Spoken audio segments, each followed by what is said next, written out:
प्यारे बहनों और भाइयों, मेरा नमस्कार स्वीकारो। देखिए, आज का हमारा विषय रहेगा कालसर्प योग और लगन। तो देखिए, लगन में यदि राहु हो किसी की में, और जैसे सिंह लगन हो, मेष लगन हो या वृश्चिक लगन हो,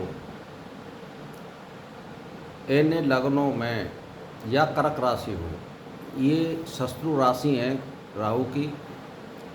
यदि इनमें राहु बैठा हुआ है तो कालसर्प का योग, और यदि आपने पूजन भी करा लिया है तो भी इसके लिए उपाय करते रहना चाहिए। जैसे महामृत्युंजय मंत्र का जाप करते रहना, सोमवार का व्रत रखना, और सोमवार को कम से कम दोनों समय में 66 माला का जाप करना महामृत्युंजय मंत्र का।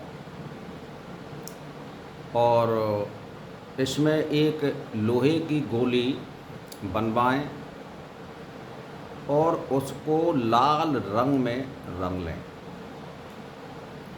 और उसको अपने पास रखें। पास का मेरा मतलब यह है कि उसको अपनी जेब में भी रख सकते हैं। छोटी गोली जो होती है लोहे की, जिसे जैसे साइकिल की जो गोली होती है, ऐसी इसको रंग लीजिए आप लाल रंग में, और फिर अपने पास छोटे कोई कागज़ में रख लें लाल में, या लाल कपड़े में रख लें और अपनी जेब में रख सकते हैं। इसका ये भी एक उपाय बनता है। और जो है, बिल्ली का जो जेर होता है, जिसको नाल बोलते हैं, उसको सुखा करके भी अपने बटुआ में या इसको गले में भी धारण कर सकते हैं। ये भी इसका एक उपाय है। तीसरा उपाय है कि काले और नीले रंग के आप कपड़े ना पहने यदि किसी का कालसर्प योग है जन्म कुंडली में। चौथा है कि यदि आप बीमार पड़ गए हों और दवाइयों से फ़ायदा नहीं पड़ रहा हो, तो 400 ग्राम जो सिक्के होते हैं, 1 रुपये का सिक्का, 2 रुपये का सिक्का, 5 रुपये का सिक्का या 10 रुपये का सिक्का, इस तरह से आप यदि उनको 400 ग्राम तोलते हैं और विधिवत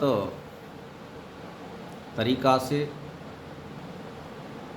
गंगा जी में प्रवाहित करें, और स्मरण करें किसका,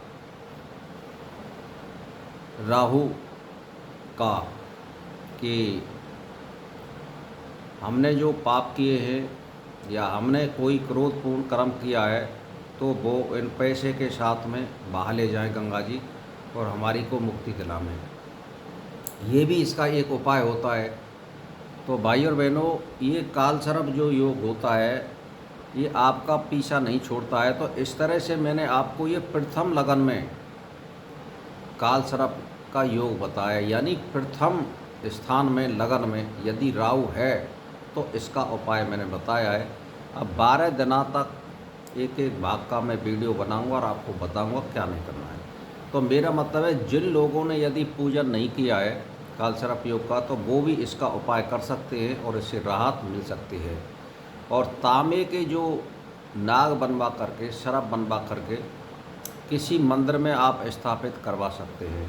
कहने का मेरा मतलब ये है, एक तो नाग होता है 100 ग्राम का आता है तांबे का, एक 200-250 ग्राम का आता है।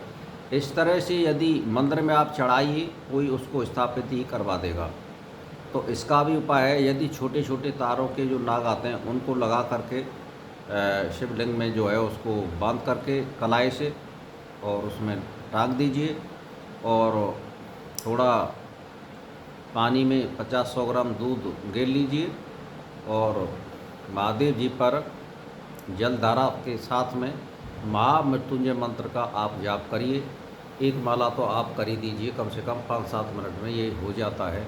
यदि इस प्रकार के कालसर्प के योगों का आप उपाय करते रहेंगे तो ये क्रोध में भी कमी करेगा, आपके कामों में भी सफलता दिलाएगा, और इतना बुद्धि पे फ़र्क पड़ जाता है कि वो फिर आदमी सोच और समझ के कार्य करता है। क्योंकि कालसर्प योग द्वारा आवेश में कुछ भी कर सकता है, उसको आवेश आता है और फिर वो आगे पीछे नहीं देख सकता, इस तरह के उसमें कार्य होते हैं। तो भाई और बहनों, आज का वीडियो हम यहीं पर समाप्त करते हैं और मेरा इसी के साथ नमस्कार स्वीकार।